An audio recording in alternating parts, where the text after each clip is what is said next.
Sini kumpul, lu semua wajib lihat MC kita Kurota Isai. Cowok polos yang punya satu aturan konyol, pantang nyerah buat berbuat baik. Dia rajin nolongin orang tanpa pamrih sedikit pun. Tapi anehnya, takdir malah kayak benci banget sama kebaikannya ini.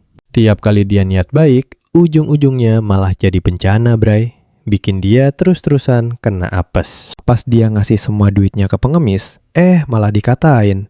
Belum lagi, tai burung jatuh tepat di atas kepalanya. Sial banget. Waktu dia nyoba nolongin nenek-nenek, si nenek malah panik, nuduh dia preman, dan bikin warga sekampung ngamuk ke dia. Kurota berhasil kabur dari amukan massa dan mikir penderitaannya kelar.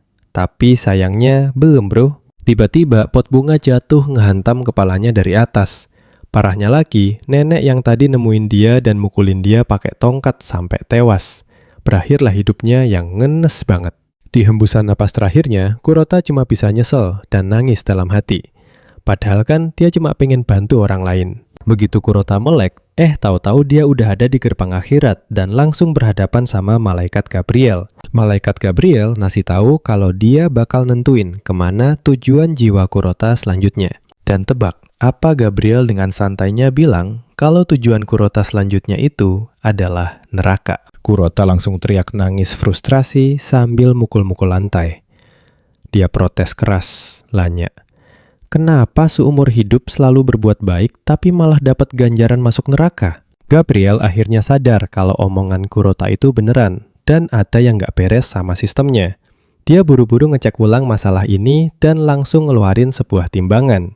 Nah, coba lu tahan bentar ya. Disinilah plot twist gilanya dimulai. Ternyata karma si Kurota ini kebalik. Kurota auto cengok dan bingung parah. Gabriel pun ngejelasin kalau tiap makhluk hidup itu punya yang namanya energi karma. Intinya, makin banyak lu berbuat baik, energi karma di sekitar lu bakal makin naik ke arah yang positif. Nah, energi positif ini bakal narik hal-hal baik buat balik lagi ke diri lu. Tapi sayangnya hal ini nggak berlaku buat Kurota. Tiap kebaikan yang dia lakuin malah ngasilin karma negatif terus-terusan. Gabriel bilang kalau inilah akar dari semua kesialannya selama ini. Ironis banget kan? Gara-gara dia terlalu sering berbuat baik, karma negatifnya malah numpuk makin banyak. Gabriel ngasih tahu kalau status karmanya sekarang ada di titik paling hancur. Asli, kalau dibandingin karmanya sekarang, bahkan jauh lebih buruk daripada seorang penjahat kelas kakap. Kurota langsung shock berat pas denger ini. Soalnya ini berarti dia bakal nerima hukuman yang paling sadis. Gabriel ngangguk dan bilang kalau dia udah ditakdirkan buat disiksa selamanya di neraka. Tapi tenang dulu, Gabriel bilang dia nggak bakal nelantarin jiwa-jiwa yang ada di bawah pengawasannya gitu aja. Karena Gabriel ini malaikat yang baik, dia janji bakal nyari jalan keluar buat Kurota. Gabriel lalu nunjukin layar berisi berbagai dunia di alam semesta, dan salah satunya adalah bumi. Tapi ada tapinya nih, Gabriel nggak bisa balikin dia ke bumi. Karena sihir itu nggak ada di sana. Lu sama gue pasti mikir dia bakal dihidupin lagi di bumi kan? Sayangnya nggak bisa. Gabriel cuma punya satu opsi, yaitu ngirim dia ke dunia yang beda banget. Buat ngebantu nasibnya Gabriel bilang dia bakal milihin dunia baru yang di dalamnya ada orang yang mirip kayak Kurota. Setelah nyari sebentar, Gabriel milih sebuah dunia yang punya sistem sihir multidimensi. Gabriel nemuin seorang penyihir yang jiwanya hancur gara-gara nyoba sihir terlarang. Tapi tubuh penyihir ini masih hidup dan kosong. Gabriel mutusin buat masukin jiwa Kurota ke tubuh itu. Kurota jelas bingung banget, tapi Gabriel nyuruh dia tenang dan janji kalau dia bakal ngerti semuanya pas nyampe sana nanti. Terus ya, Gabriel bilang mau ngasih dia sedikit hadiah spesial sebagai ganti rugi atas karma kebaliknya selama ini. Hadiahnya ternyata adalah sistem karma ultimate yang langsung muncul di layar status tepat di depan muka Kurota. Di layar itu tertulis, setiap kali Kurota berbuat baik, dia bakal dapat 100 poin keberuntungan. Tapi sayangnya, poin ini cuma sementara. Gabriel lalu nyuruh Kurota buat nemuin si penyihir putih, soalnya cuma dia doang yang punya sihir buat mulangin Kurota ke bumi. Kurota masih super bingung tentang apa yang harus dia lakuin. Dan kocaknya, Gabriel juga nggak tahu. Gabriel jelasin kalau sebagai malaikat, dia dilarang keras buat ikut campur secara langsung sama apa yang terjadi di alam semesta. Yah, biarpun gitu, Gabriel ngucapin semoga berhasil. Dia berharap keberuntungan bakal selalu ada di pihak Kurota kali ini. Pas ngirim jiwa Kurota pergi, Gabriel minta maaf yang sebesar-besarnya atas semua penderitaan yang udah dia alamin di bumi. Jiwa Kurota pun tersedot masuk ke dalam portal astral, dan begitu dia melek, dia udah ada di dalam tubuh si penyihir. Kurota kaget sekaligus kagum banget. Gila, dia beneran dapat kesempatan kedua buat hidup lagi. Sekarang, karena dia udah di kehidupan kedua, dia ingat misinya adalah nyari si penyihir putih, biar bisa balik ke bumi dan hidup normal layaknya orang biasa. Kurota berdiri dan jalan ke arah cermin. Dia beneran takjub lihat penampilan barunya yang kelihatan badass banget. Lagi asik ngaca, tiba-tiba terdengar suara ribut dari arah belakangnya. Dia jalan pelan buat meriksa ada apa, dan apa yang dia lihat sukses bikin seluruh tubuhnya merinding syok. Di depannya ada ribuan monster yang lagi berbaris rapi sambil neriakin yel-yel. Teriak, hidup penyihir hitam. Nah, loh gimana menurut lo? MC kita malah jadi bos iblis. Dan pas dia masih gemetaran, seekor goblin nyuruh dia pakai jubahnya. Si goblin lalu nyuruh para monster bersorak buat manusia terkuat sepanjang sejarah yang seumur hidupnya nggak pernah berbuat baik sama sekali. Bayangin aja nih, bareng gue, si penyihir hitam ini terkenal sering ngelakuin kekejaman paling parah. Makanya dijuluki inkarnasi iblis sejati. Saking syoknya lihat pemandangan gila itu, Kurota langsung lari ke dalam dan banting pintu. Insting pertamanya tuh mending kabur aja. Soalnya dia bingung ngapain coba nongkrong bareng para monster. Tiba-tiba goblin yang tadi muncul di sebelahnya nanyain keadaannya. Kurota hampir aja jantungan gara-gara makhluk ini mendadak nongol terus nanya dia mau apa. Si goblin akhirnya ngenalin diri sebagai Groot. Dia bilang ke Chota kalau dia ini penasihat baru yang baru aja diangkat kemarin. Kurota buru-buru nanya dong, jelasin deh kenapa ada ratusan monster nongkrong di depan kastilnya sekarang. Sambil senyum santai, Groot jawab kalau mereka semua kumpul di sana karena Chota sendiri yang nyuruh mereka datang. Rupanya penyihir hitam itu udah berencana mau nyerang desa-desa sekitar. Makanya dia manggil semua pasukannya. Chota panik parah denger ginian. Dia langsung menyuruh Groot buat batalin semua perintah yang pernah dia keluarin sebelumnya. Mendengar hal itu, Groot langsung syok dan kelihatan bingung banget. Dia langsung nyalahin diri sendiri dan nekat jentikin jari buat bakar dirinya hidup-hidup. Kurota yang kaget refleks ngeluarin sihirnya buat matiin api itu. Pas banget dia ngelakuin itu, jendela status ngasih tahu kalau karma pamungkas baru aja diaktifkan. Groot makin bertingkah aneh. Dia tiba-tiba berlutut minta maaf ke Chota dan mohon biar dia dihukum mati aja. Chota makin pusing liatnya, sementara Groot terus ngoceh kalau ini semua tuh murni kesalahannya. Tapi masalahnya, dia ogah bernasib kayak penasihat sebelumnya, yang ceritan arwahnya masih menggema di dalam kastil. Saking bingungnya, Chota nanya, maksud omongannya itu apa? Dan Groot langsung nunjuk ke arah dinding. Coba kalian perhatiin ini. Kurota noleh dan lihat ratusan kepala nempel di dinding, bikin dia teriak histeris nanya, pemandangan gila apa yang lagi dia lihat ini? Dengan muka cici, dia jalan deketin dinding itu dan mulai mikir, dosa apa yang mereka lakuin sampai mati mengenaskan begini? Dia merhatiin lebih dekat. Ternyata di dinding itu ada plakat nama beserta alasan konyol kenapa mereka dieksekusi. Ada satu penasihat raja yang baru kerja 6 hari, tapi langsung dipenggal cuma gara-gara datangnya telat. Ada lagi penasihat lain yang mengabdi selama 13 hari dan dihabisi dengan sadis karena ketahuan mau kabur. Bahkan ada yang cuma kerja 31 menit dan dibunuh karena meludah.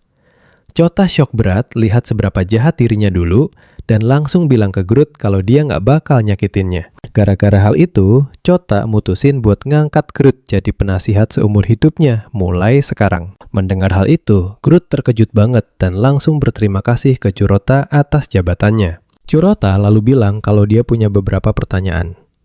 Mau seaneh apapun kedengerannya, dia minta Groot buat jawab semuanya dengan jujur. Pertanyaan pertama Kurota adalah, siapa dirinya sebenarnya?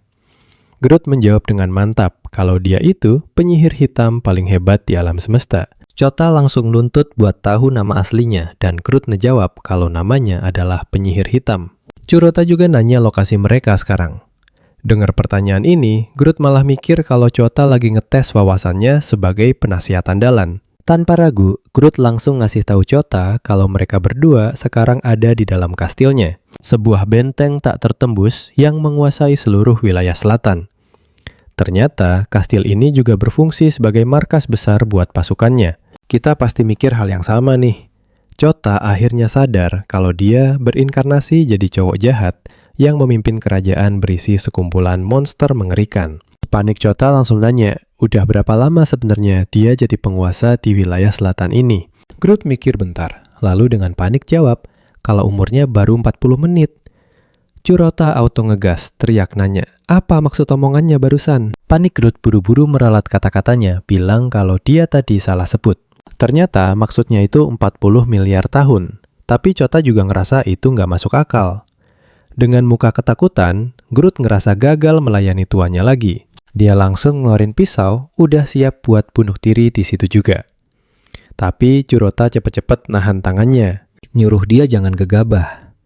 Berkat nyelamatin nyawa Groot dari bunuh diri, karma pamungkas itu langsung aktif. Chota lalu ngasih perintah mutlak ke Groot buat terus hidup apapun yang terjadi.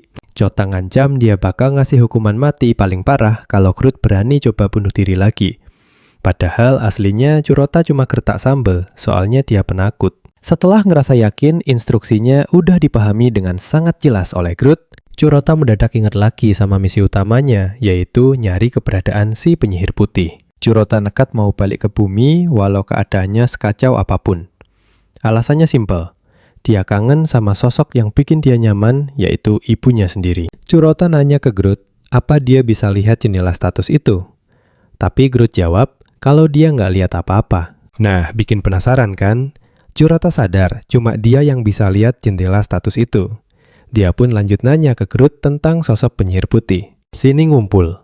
Bayangin, pas pertanyaan ini keluar, semua makhluk di ruangan langsung merinding ketakutan, termasuk Groot. Si Groot langsung ngegas, bilang kalau White Mage itu beneran sampah paling ampas di dunia.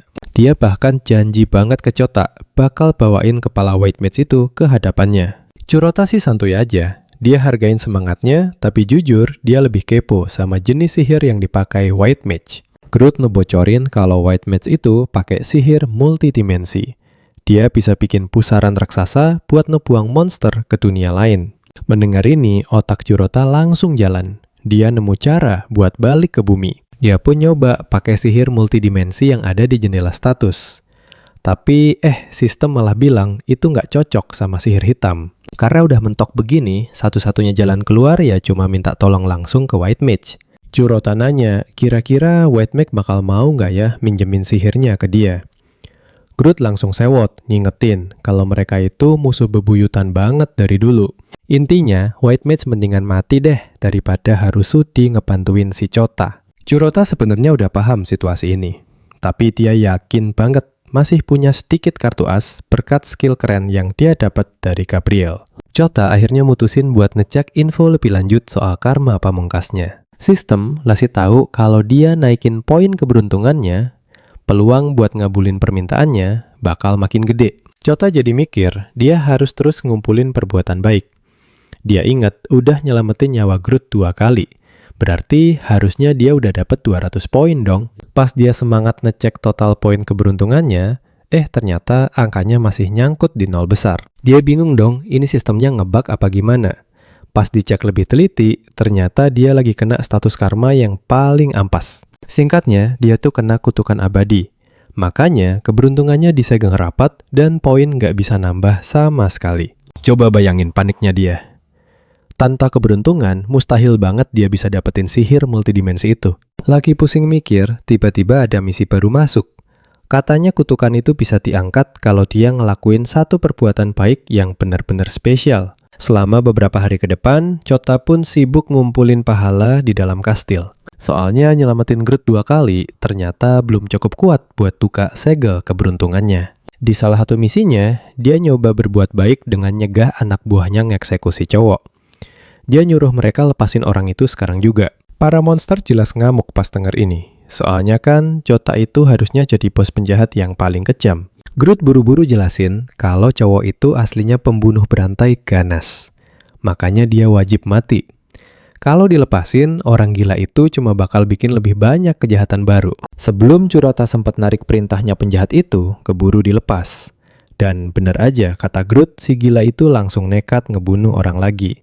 Gara-gara ini, sistem langsung nampar dia dengan poin perbuatan buruk. Kalian sepemikiran sama gue kan? Bikin kebaikan di kastil monster emang misi yang 100% mustahil buat Curota. Akhirnya dia mutusin buat nyari cara lain. Demi ngelakuin perbuatan baik yang spesial itu, biar dia bisa ngabarin ibunya kalau dia masih hidup. Demi misi ini, Chota pergi ninggalin kastil dan tancap gas ke wilayah barat.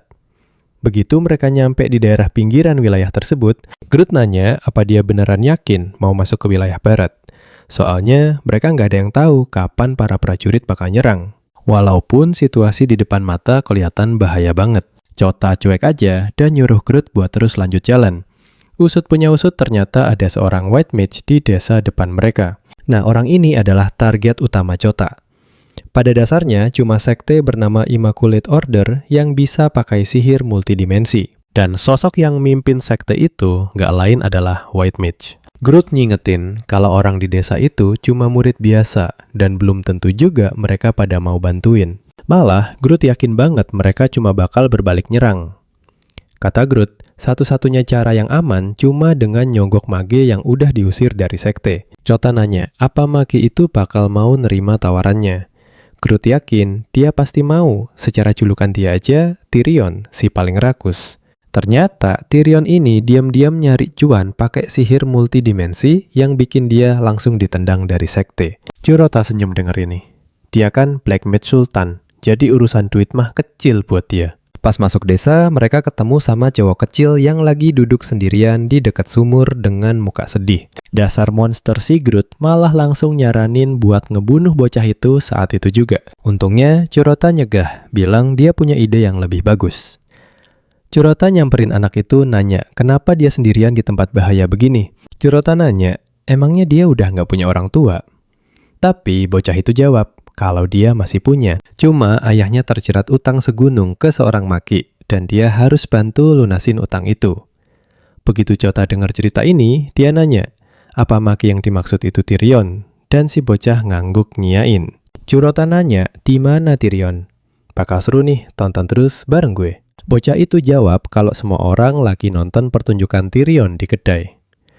Curota lalu bilang ke Groot kalau ini saatnya mereka cabut.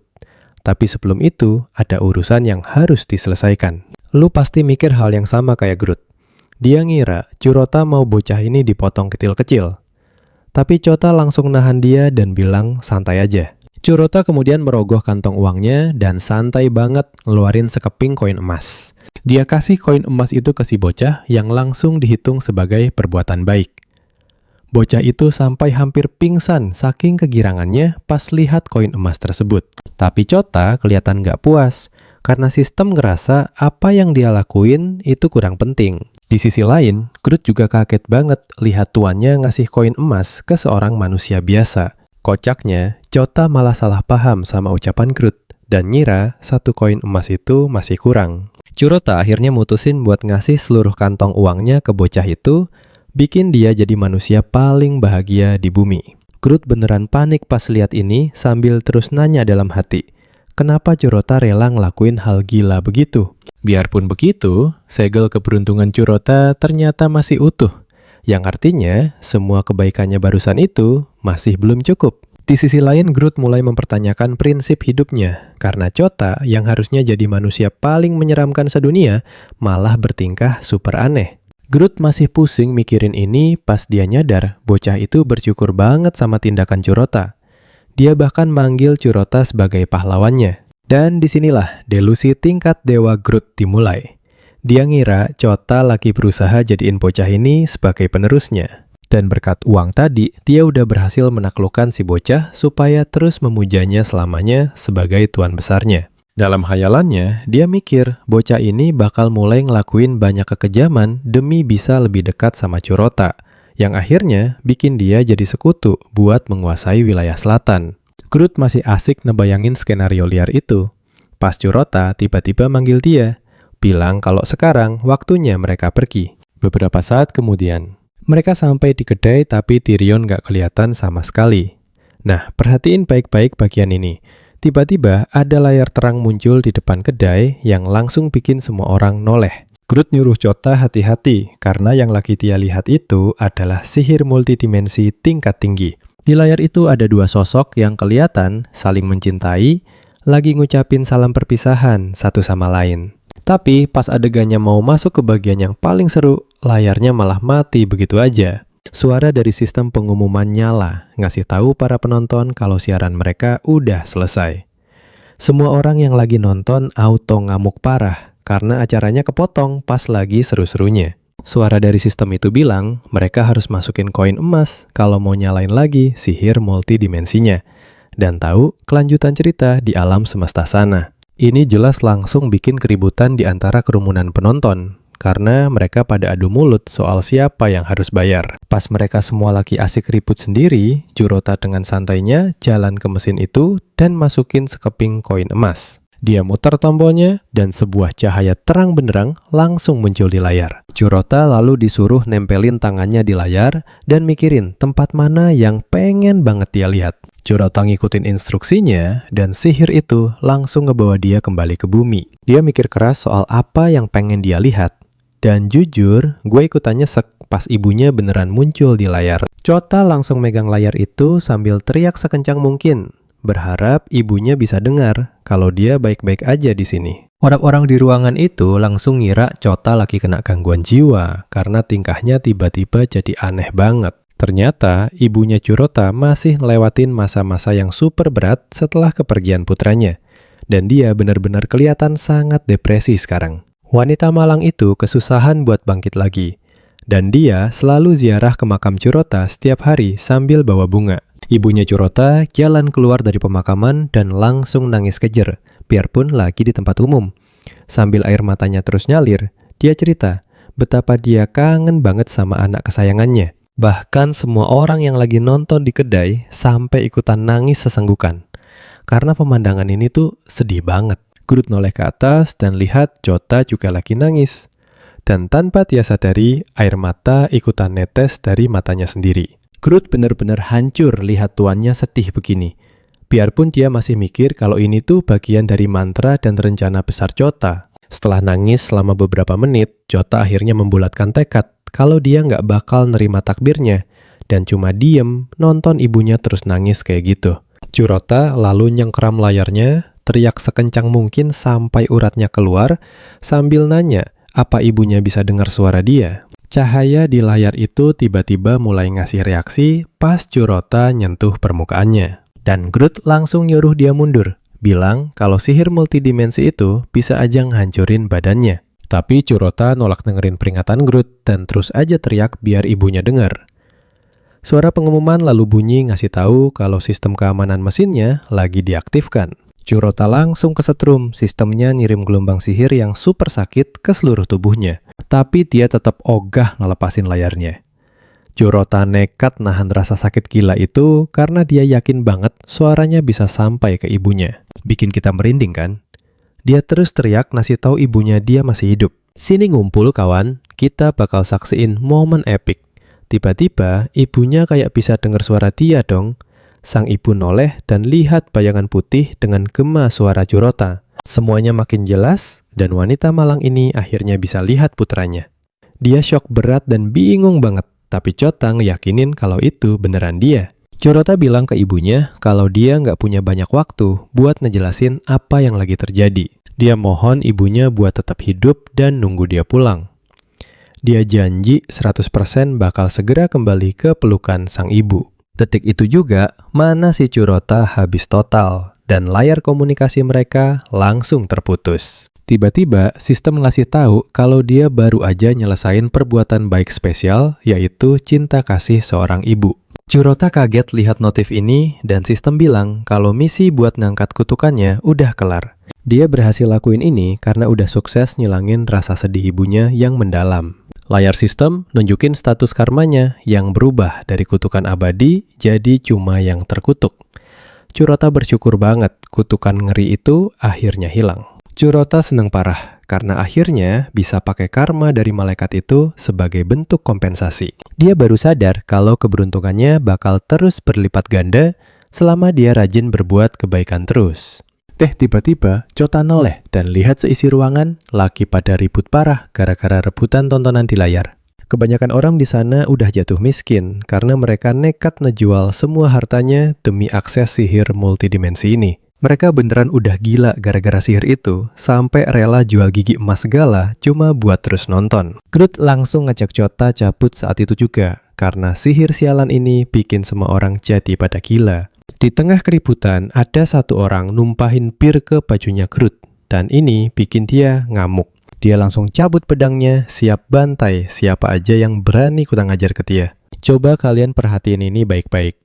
Chorota nyium bau birnya, dan dia langsung sadar ada yang gak beres. Dia ngerasa pernah nyium bau ini sebelumnya. Dan boom, dia ingat ini berasal dari memori si penyihir hitam. Ternyata di kehidupan lalunya, dia pernah bikin ramuan yang mirip banget. Dan ini tuh pada dasarnya ramuan candu. Chorota nyuruh Groot ngikutin dia buat ngecek tong bir itu. Di dalam hatinya, Chorota tahu ini bahaya. Dan dia yakin pasti ada alat rahasia yang disembunyiin di suatu tempat. Chorota mulai nyari-nyari, dan gak lama dia nemuin selang berisi ramuan candu yang langsung tersambung ke minuman mereka. Gila kan? Ternyata Tyrion masukin ramuan itu ke bir supaya semua orang jadi kecanduan sama sihir multidimensinya. Chorota jelas nggak seneng banget ngeliat fakta kalau orang-orang rela buang harta mereka cuma buat ngintip kejadian random di berbagai sudut alam semesta ini. Chorota teringat sama anak kecil tadi, dan dia kepikiran kalau ayah anak itu mungkin salah satu orang yang lagi buang duit. Tiba-tiba ada dua preman nyamperin Chorota dan juga Groot, nyuruh mereka bayarin tontonan. Karena kelihatannya mereka banyak duit. Seperti biasa, Groot langsung pegang senjatanya, siap buat ngehabisin mereka. Tapi Chota nahan dia dan bilang kalau itu nggak perlu. Chota ngasih tahu Groot kalau dia bisa nyelamatin semua orang. Chota lalu ngubek-ngubek memori si penyihir hitam buat nyari formula penawar dari ramuan candu itu. Setelah beberapa menit nyari Chorota, akhirnya nemu dan langsung pakai mana miliknya buat ngelepasin obat penawarnya. Gelombang energi sihir langsung menyebar ke setiap orang di ruangan itu. Kalian pasti mikir hal yang sama kan? Ajaib. Semua orang langsung sadar dan bingung kenapa mereka ada di kedai malam-malam. Chorota juga mastiin buat nyuci bersih seluruh desa pakai penawar itu ngelepasin mereka semua dari jeratan Tyrion. Keluarga yang hancur mulai akur lagi karena udah nggak ada hasrat gila buat pakai alat multidimensi. Groot shock berat pas lihat semua orang di kedai mendadak jadi ramah dan saling minta maaf. Dia baru sadar sihir Chota ngehilangin semua rasa agresif mereka. Dan kayak biasa dong, dia mulai bikin teori halu kenapa semua ini bisa terjadi. Dia mikir, Chota sengaja bikin warga jinat biar nggak pernah angkat senjata. Karena dulunya mereka garang kayak singa. Tapi sekarang di nerf jadi cacing tanah doang. Tiba-tiba sistem ngasih tahu Chota kalau dia baru aja berbuat kebaikan dan langsung dapat poin keberuntungan. Chorota bersyukur banget karena mantra pemurniannya ngebantu dia panen poin banyak. Ujung-ujungnya, dia berhasil ngumpulin 238.000 poin keberuntungan yang berguna buat sihir multidimensi. Tiba-tiba ledakan super keras mengguncang bangunan itu, dan di balik asap muncullah si penyihir Tyrion. Ternyata Tyrion itu cewek, dan dia ngamuk parah karena kota berani ngancurin bisnis cuannya. Groot shock maksimal pas tahu kalau Tyrion itu cewek, bukan bos cowok sangar yang udah dia bayangin sebelumnya. Disinilah kita berhenti kawan. Tyrion nyuekin dia dan meriksa bir itu buat mastiin kecurigaannya. Sini ngumpul. Cewek ini kesal banget ngelempar cangkirnya dan langsung interogasi orang yang murniin minumannya. Takut dihabisi sama Tyrion, mereka jawab gugup kalau mereka nggak ngelakuin apapun. Tyrion lalu ngeliat sekeliling buat ngecek situasi, terus nunjuk ke arah Chorota dan Groot. Dia masih ngoceh kalau dia belum pernah lihat mereka berdua. Sampai dia sadar, mereka udah ngancurin semua botol ramuan itu. Dengan santainya dia jalan nyamperin Chorota nanya apa dia itu anggota dari Ordo Suci. Terus dia juga pengen tahu, apa ngusir dia aja belum cukup buat Ordo itu. Dan sekarang mereka berencana buat ngejeblosin dia ke dalam penjara. Mendadak Chorota udah berdiri di tengah lingkaran sihir. Sebelum dia sadar, Tyrion langsung ngaktifin sihirnya dan nyemburin ledakan api. Bukannya panik, Chorota malah ingat pernah lihat yang kayak gini di memori penyihir hitam, namanya lingkaran api. Nggak pakai lama, Chorota ngikutin instingnya dan ngelempar koin emas ke arah kanan. Chorota sendiri kaget, dia ngelakuin hal itu murni cuma gerak refleks doang.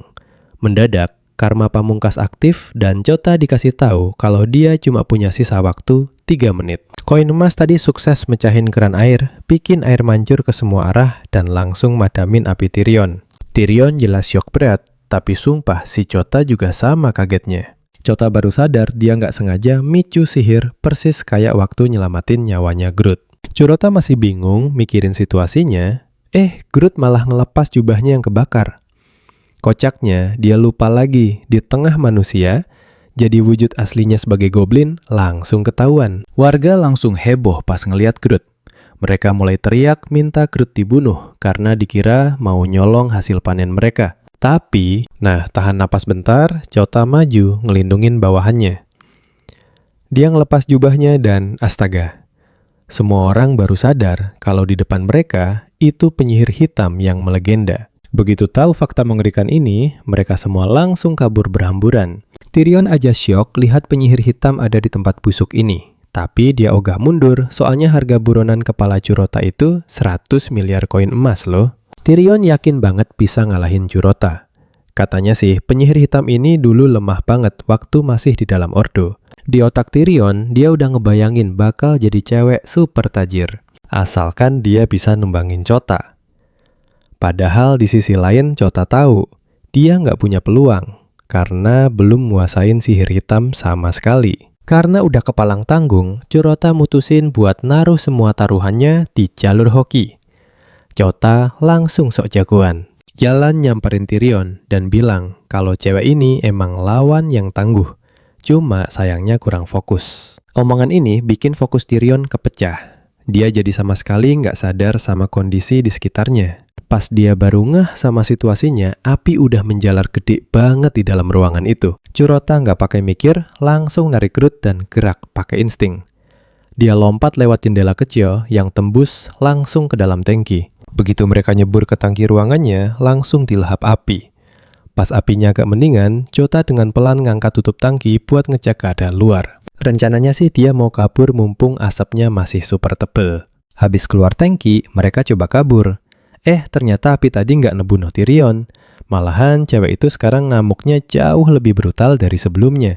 Kalian ngerasa tegang nggak sih? Karena Chota tahu, dia kena masalah besar. Jatah hokinya sisa 1 menit doang sebelum habis total. Dia harus mikir keras buat ngelakuin pergerakan dalam waktu 60 detik buat ngalahin Tyrion. Curota pakai taktik andalannya lagi. Ngingetin Tyrion kalau dia itu terlalu kuat sampai nggak perlu repot pakai kekuatannya. Chota makin mancing, nanya, apa Tyrion beneran ngerasa punya peluang menang lawan dia? Tentu aja ini bikin Tyrion mendidih. Kemarahannya meledak. Terus bilang ke Chota kalau dia bakal ngebuktiin kenapa dia nggak boleh diremehin. Pas banget bola apinya mau nyambar muka Chota, dia kesandung jatuh. Hoki banget ini, bikin dia lolos dari risiko dipanggang sama Tyrion. Tapi Tyrion belum selesai. Cewek ini bikin lingkaran sihir gede cuma buat ngehabisin si Chota tak bersisa. Di titik ini, sisa waktunya tinggal 5 detik. Pas banget mantra terakhir Tyrion meluncur. Curota berhasil kabur dengan sisa hoki 1 detik aja. Tyrion ngeliatin dengan ngeri dan frustrasi. Udah ngeluarin semua jurus, tapi tetap aja gagal nangkep Chota. Akhirnya Tyrion ambruk ke tanah. Tenaganya udah terkuras habis, nggak bersisa sama sekali. Gak bisa gerak lagi, Tyrion pasrah. Dia mikir ini udah akhir segalanya, dan dia bentar lagi mati. Mendadak apinya padam. Waktu dia ngelihat sekeliling, dia kaget setengah mati. Tahu Curota yang udah nyelamatin nyawanya. Groot sih jelas nggak terima. Dia pengen biarin aja Tyrion menderita lebih lama lagi kepanggang di dalam api. Dia nyeletuk ke Chota kalau daging manusia itu jauh lebih lezat pas dipanggang jadi setengah matang. Gimana menurut kalian? Curota masa bodoh sama ocehan Groot nyamperin Tyrion dan bilang kalau dia nggak bakal ninggalin dia. Sini kumpul bareng gue, kita bakal masuk ke salah satu memori paling penting milik Black Mage. Curota lihat dia berdiri di tengah kehancuran sambil meluk seseorang yang berharga banget. Sayangnya penyihir hitam itu gagal nyelamatin orang yang dia sayang ini. Dia teriak histeris, nahan sakit sambil terus meluk tubuh kaku pasangannya itu. Saking fokusnya Chota sama memori itu, dia sampai lupa kalau sekarang tangannya lagi meluk Tyrion. Persis kayak gaya si penyihir hitam meluk pasangannya. Tiba-tiba ada bibir lembut yang nyium dia. Pas buka mata, Tyrion lagi nyium dia. Chota jelas kaget parah dan langsung nanya cewek itu lagi ngapain. Dengan muka polos tanpa dosa, Tyrion jawab kalau dia pikir ini yang Curota mau. Chota buru-buru jelasin kalau dia salah paham total. Dia cuma diem gara-gara lagi ngelamun aja. Terus Tyrion bilang kalau dia rela ngelakuin apa aja asal Chota suka. Soalnya dia masih belum siap buat mati. Chota paham ketakutannya dan dia langsung yakinin cewek itu kalau dia sama sekali nggak niat ngebunuh. Curota ngulurin tangannya dan minta Tyrion buat ikut sama dia. Untuk sekarang, Chota benar-benar butuh kekuatannya. Tanpa ragu sedikit pun, Tyrion nyambut tangan Curota dan Chota ngasih kode ke Groot kalau udah waktunya mereka cabut. Nggak lama setelah itu, sistem ngasih tahu Curota kalau Ultimate Karma udah selesai. Dan semua bonus keberuntungannya udah habis dipakai. Chota sih nggak kaget sama sekali. Dia udah nebak kekuatannya bakal habis. Parahnya lagi, poin keberuntungannya sekarang udah balik ke angka 0. Terus dia baru sadar kalau kekuatan keberuntungannya cuma sementara, gara-gara statusnya sebagai sosok terkutuk. Biarpun begitu, dia yakin banget pasti ada quest tersembunyi yang bisa benerin masalah ini. Pas ngecek info kutukan itu, Chota akhirnya sadar kalau dia kena kutuk gara-gara udah kebanyakan bikin dosa besar. Coba kalian perhatiin baik-baik ya. Tyrion bilang rumahnya biasa aja. Tapi pas mereka sampai Chota, langsung melongo. Biasa dari mana? Ini mah rumah mewah gedongan di tengah antah berantah. Waktu masuk ke dalam, Curota sampai silau gara-gara banyak banget perhiasan di sana. Chota langsung ngegas nanya, jangan-jangan Tyrion selama ini foya-foya pakai duit hasil meres warga desa. Tyrion buru-buru ngeles dan bilang dia nggak pernah ngelakuin itu. Dia ngaku kalau rumah mewah ini cuma warisan turun-temurun dari orang tuanya. Tapi Groot jelas nggak gampang dikibulin. Habis mereka duduk santai, Chota bilang ke Tyrion kalau dia butuh sihir multidimensinya buat pergi ke planet lain. Tyrion langsung refleks negas dan bilang, Curota pasti udah gila. Groot nggak pakai lama, langsung nempelin pisau ke lehernya, nyuruh dia jaga mulut. Tyrion akhirnya buru-buru jelasin maksudnya. Dia ngaku kalau dia cuma penyihir lemah yang nggak punya kekuatan buat ngirim Karota pindah dunia. Ngirim orang ke planet lain itu butuh mana, multidimensi yang gila-gilaan banyaknya. Dan jujur aja, cuma White Mage yang sanggup ngelakuin hal seberat itu. Tyrion bilang dengan kemampuannya yang sekarang. Kalian juga nebak hal yang sama kan? Nggak mungkin segampang itu. Curota juga nggak kaget dengar dia cuma bisa ngintip keadaan dunia lain, udah ketebak. Biarpun gitu, Chota yakin banget dia bakal sukses ngelakuinnya kalau diajarin dasar sihir multidimensi. Secara Black Mage itu entitas yang kuatnya nggak ngotak. Chota langsung nyuruh Tyrion ngajarin semua sihir multidimensi yang dia tahu. Sisanya biar Chota sendiri yang urus. Tyrion sampai shock berat dengernya.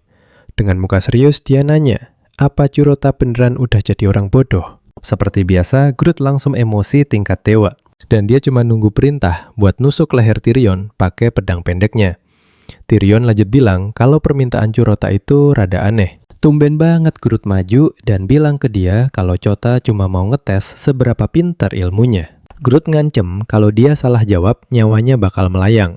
Karena takut mati konyol, Tyrion akhirnya ngaku ke Curota kalau dia nggak bisa ngajarin sihir multidimensinya. Sebagai pembelaan, dia ngingetin Chota kalau status dia itu seorang penyihir hitam. Karota kelihatan bingung, jadi Tyrion jelasin kalau di dunia ini cuma ada 2 jenis sihir. Ada sihir putih dan ada sihir hitam. Intinya makin lu jago di satu sisi sihir yang satunya bakal makin mustahil buat lu pake. Chota langsung paham. Karena dia udah jadi master sihir hitam, dia otomatis kehilangan kemampuan buat belajar sihir putih. Nggak bisa digabung. Tyrion membenarkan hal itu. Dia nambahin kalau sihir multidimensi adalah mantra paling kuat dari semua sihir putih. Chota itu udah ada di puncak sihir hitam, makanya pakai sihir multidimensi itu benar-benar udah 100% mustahil buat dia. Beberapa saat kemudian, terdengar suara ribut dari luar, dan mereka berdiri buat ngecek. Pas nyintip dari jendela, ada segerombolan warga yang lagi ngamuk mau bunuh Tyrion. Groot jelas panik banget melihat ini, dan pas mereka perhatiin lebih teliti lagi, warga desa itu nggak sendirian cuy. Tyrion sampai pucat pasi pas sadar penyihir yang ikut rombongan warga itu berasal dari kubu Immaculate Order. Percaya deh sama gue White Mage, ternyata bareng mereka. Sini kumpul, kita bakal lihat gimana auranya doang bikin Groot sama Tyrion merinding parah.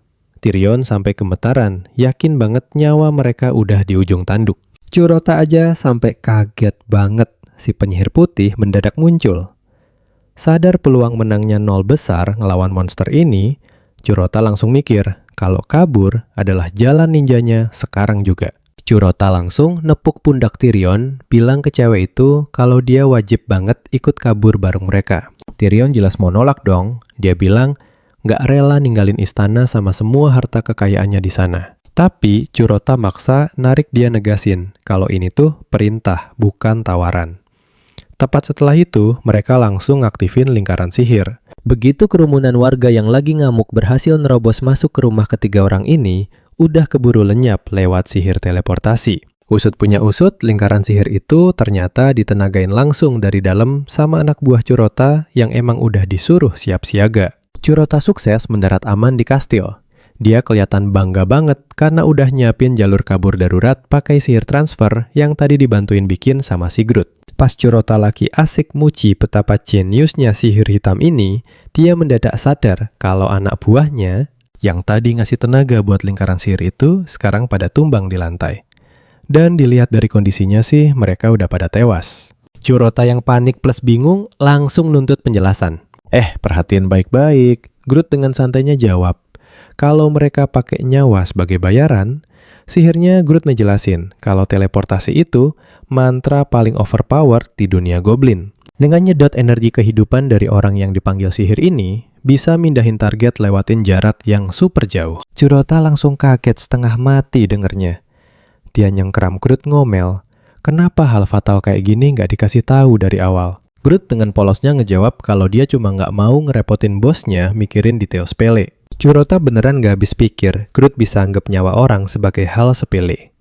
Makin parah lagi, sistem tiba-tiba ngasih Curota status poin kejahatan. Nandain kalau dia baru aja ngelakuin perbuatan yang super jahat. Terus kita masuk ke flashback, ada gadis miskin bernama Sana, yang kelihatan diperlakuin parah banget kayak hewan. Dia ditendang keluar dari tempat kerjanya sama si bos, disuruh jangan balik lagi. Cuma gara-gara nggak sengaja mecahin satu piring doang. Pas dia lagi jalan sendirian, menyusuri jalanan, dia bisa dengar orang-orang ngomongin hal buruk soal dia. Usut punya usut, orang tuanya dicap sebagai pembunuh. Makanya, nggak ada satupun warga yang mau deket-deket sama si Sana ini. Sana bener-bener dibiarin menderita di jalanan, sampai suatu malam, sesosok makhluk hijau aneh muncul di depannya dan nyuruh Sana buat makan dia. Makhluk itu janji semuanya bakal beres. Nah, kalian paham kan situasinya? Balik ke masa kini, Curota akhirnya ngerti gimana cara kerja karma pamungkas ini. Walaupun Curota udah berjuang mati-matian banget. Dia sukses ngumpulin sedikit poin kebaikan di wilayah selatan yang kacau itu. Intinya, aksi baik dia tuh cuma misahin monster yang lagi berantem, terus mastiin mereka temenan lagi. Kocak kan? Berkat aksi random ini, dia lumayan berhasil naikin poin keberuntungannya. Meskipun angkanya nggak gede-gede amat. Biarpun udah punya poin keberuntungan, dia tetap aja nggak bisa ngerasain efeknya sama sekali, gara-gara status sial dia sebagai si orang terkutuk. Satu-satunya cara buat ngelepasin keberuntungan itu, ya cuma dengan ngaktifin si karma pamungkas. Nah, di momen karma pamungkasnya aktif. Semua poin keberuntungan dia itu bakal ludes disedot abis, dan dia bakal jadi super hoki selama poinnya masih berjalan. Dia ingat banget sebelum gelut lawan Tyrion, dia dapat lebih dari 200.000 poin gara-gara berhasil nyuci bersih satu desa. Habis itu, instingnya langsung otomatis ngaktifin karma pamungkas. Selama 3 menit penuh, dia benar-benar ada di mode keberuntungan tanpa batas. Dan berkat cheat hoki ini, dia sukses ngalahin Tyrion tanpa keringat sedikit pun. Bermodal info yang dia tahu soal karma pamungkas ini, dia nyadar kalau satu perbuatan baik yang nyelamatin jutaan nyawa bakal ngasih dia poin yang cukup buat mudik balik ke bumi. Gara-gara hal ini, dia udah nyiapin rencana besar. Dia keluar istana buat ngecek apa Groot udah beres sama semua persiapannya. Dan Groot bilang kalau kudanya udah siap setia. Curota langsung naik ke atas kudanya dan Tyrion ngucapin semoga sukses buat perjalanannya. Rupanya nih, Curota bareng Groot mau pergi petualangan epik ke ujung kerajaan demi ngejalanin satu misi kebaikan berskala supermasif. Curota lalu nanya ke Groot, apa dia masih ingat siapa target utama mereka? Dan Groot mantap jawab iya. Ternyata mereka ini lagi ngincer si penyihir jahat yang gak lain adalah Sana. Sana ini terkenal banget sebagai dalang yang nyiptain wabah penyakit paling mematikan di dunia. Baru aja Curota mau pasang muka serius buat petualangan ini, Groot malah nunjuk rumah di depan mereka. Bilang kalau mereka udah sampai di tujuan. Curota jelas aja bingung, tapi Groot ngasih tahu kalau Sana beneran tinggal di rumah yang lagi mereka lihat sekarang itu. Curota auto ngegas, ngomelin si Groot ngingetin. Katanya, tadi si Sana tinggal di ujung kerajaan. Groot panik, nyuruh bosnya kalem dulu, sambil dia ngecek petanya sekali lagi buat mastiin. Di momen inilah Groot akhirnya sadar kalau dia udah nemu alasan ngasal buat ngeles di depan bosnya. Curota gondok parah karena Groot bikin rumah yang jaraknya cuma 100 meter doang dari kastil. Kedengeran seolah-olah lokasinya ada di ujung langit. Curota akhirnya jalan masuk ke pelataran. Terus dia nyuruh si Groot buat balik aja ke kastil dan nunggu dia di sana. Curota melangkah ke pintu. Dan percaya deh sama gue, kalau dia sukses nyucikan Sana, jutaan nyawa bakal selamat. Makin penasaran kan? Bakal segila apa kelanjutannya? Teman-teman, kumpul sini, kita bakal lihat momen paling nekat. Chota cuma bisa berdoa, penawarnya manjur. Tarik napas dalam, dia langsung terobos masuk rumah. Niatnya mau nyiram obat itu ke badan Sana. Tapi anjir, pas Sana lihat Chota, dia malah langsung lari dan meluk cowok itu. Bilang kalau dia kangen banget. Sumpah Chota langsung mematung. Soalnya dia tahu, Sana masih ngira dia itu si penyihir hitam. Terus Sana narik Chota ke labnya, tempat dia bikin spora varian baru yang udah siap buat disebarluaskan. Buat pamer, Sana ngambil dikit dan dilempar ke udara. Detik itu juga, sporanya langsung terbang ke pemukiman warga terdekat buat nginfeksi mereka. Gila kan? Dengan muka tanpa dosa, Sana bilang ke Chota kalau spora baru ini pasti bakal ngebunuh jutaan orang. Chota syok berat dengernya.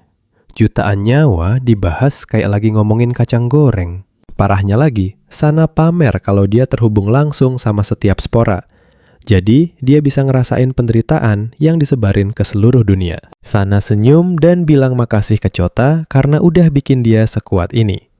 Tapi Chota cuma bisa ngebatin, soalnya Sana bikin kekacauan fatal tanpa dia sadari sama sekali. Akhirnya Chota ngeluarin taktiknya dan bilang dia bawa ramuan khusus buat bikin Sana makin overpowered. Aslinya cuy, Chota udah neliti wabah yang lagi viral ini, dan dia yakin kalau Sana disucikan semua kekacauan ini bakal auto berhenti.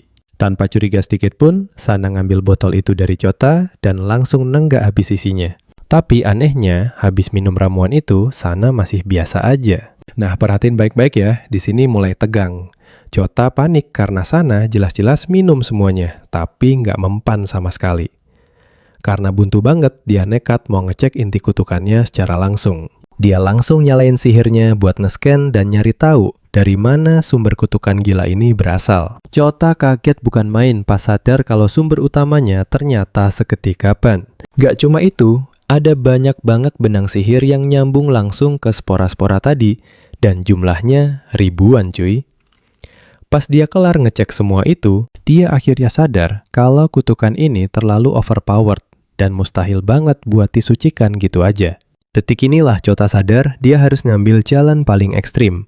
Padahal Sana di depannya kelihatan kayak cewek polos yang cuma pengen hidup bahagia. Sedih banget kan? Waktu Sana lagi asik ngebayangin berapa banyak orang yang bakal mati. Tiba-tiba Chota nusukin pedang nembus dadanya dari belakang. Sana balik badan sambil syok berat, cuma buat ngeliat Chota nangis kejer, sambil bilang kalau cuma ini satu-satunya cara buat nyelesain semuanya. Sambil nahan sakit, Sana nanya, kenapa dia ditusuk? Dan Chota jawab kalau ini jalan terakhir buat ngebebasin dia dari kendali sihir hitam itu. Tubuh Sana pun langsung ambruk ke tanah. Dan akhirnya, roh ijo yang selama ini ngerasukin Sana keluar di depan Chota. Entitas itu ngamuk dan nanya apa maksudnya ini.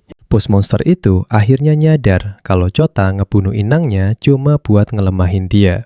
Dia nanya, apa Chota datang ke sini buat nantangin dia? Tapi dengan keren, Chota jawab dia datang bukan buat nantang, tapi buat ngancurin. Tanpa basa-basi, Chota langsung ngeluarin api abadi dan manggang entitas itu hidup-hidup. Entitas itu teriak kesakitan sambil ngancem Chota kalau dia bakal nyesel banget udah ngelakuin ini. Kalian pasti puas banget lihat ini. Chota makin ngegedein apinya biar monsternya beneran hangus tanpa sisa. Habis Chota kelar ngurus bosnya, semua monster yang rusuh di dunia perlahan mulai menghilang. Detik itu juga, semua orang yang sempat sekarat gara-gara infeksi spora tadi langsung sehat kembali kayak sedia kala. Sementara seluruh dunia lagi pesta kesembuhan Chota, malah kebanjiran hadiah poin keberuntungan yang melimpah ruah. Chota kaget parah ngeliat notif poin yang masuk. Terus gara-gara berhasil nyelamatin Sana dan ngalahin monster jahat itu.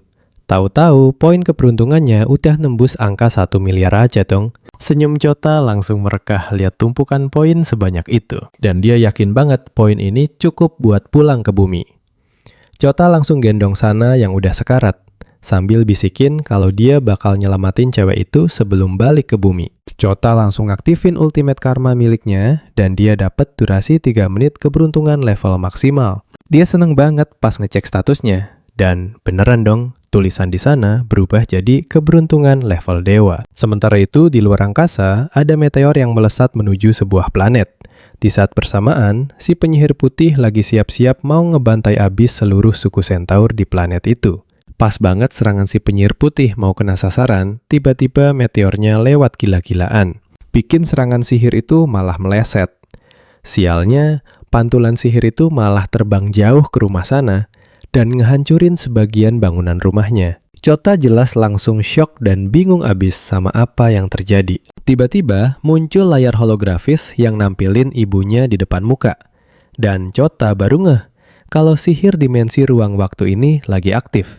Otaknya langsung jalan. Dia bisa pakai sihir overpowered ini buat nembus dimensi. Dia mohon ke sana buat bertahan hidup sementara dia nyelamatin cewek itu pakai kekuatan dewa ini. Chota langsung teriak ke layar, janji ke ibunya kalau dia bakal pulang secepatnya setelah berhasil nyelamatin Sana. Dia nyoba nge-GP ibunya kayak sebelumnya. Tapi sayangnya sihir kali ini terlalu overpower dan portalnya gagal ditembus cuy. Di nafas terakhirnya, Sana bisikin Chota kalau ada takdir yang emang nggak bisa diubah. Jadi gimana menurut kalian? Sedih banget kan endingnya? Sini kumpul bro, kalian bakal lihat momen nyesek saat dia bilang kalau takdir itu mutlak meski dia punya hoki segunung. Intinya sih dia nggak bisa pakai sihir putih selama masih jadi penyihir hitam. Terus ngidupin orang mati itu udah pasti mustahil banget cuy. Habis ngomong gitu, Sana akhirnya beneran mati. Chota cuma bisa meluk dia erat sambil nangis kejer. Chota jelas nolak kenyataan dong. Pas dia lagi mewek, tiba-tiba roh Sana muncul dan bilang kalau dia udah ngeliat semuanya. Dia tahu soal kekuatan takdir dan fakta kalau selama ini dia kepaksa bikin pilihan-pilihan yang super berat dan bikin sakit hati. Sana terus nenangin Chota. Cowok itu boleh aja sedih, tapi seenggaknya dia harus lega karena udah berhasil ngebebasin Sana. Sana jujur kalau dia nggak pernah niat nyakitin siapapun. Dia cuma pengen disayang, sesimpel itu loh. Sana berterima kasih banget ke Chota buat semuanya. Dan boom, perlahan rohnya lenyap gitu aja dari pandangan. Pas banget tuh Chota baru sadar kalau Sana jadi penyebab jutaan nyawa melayang.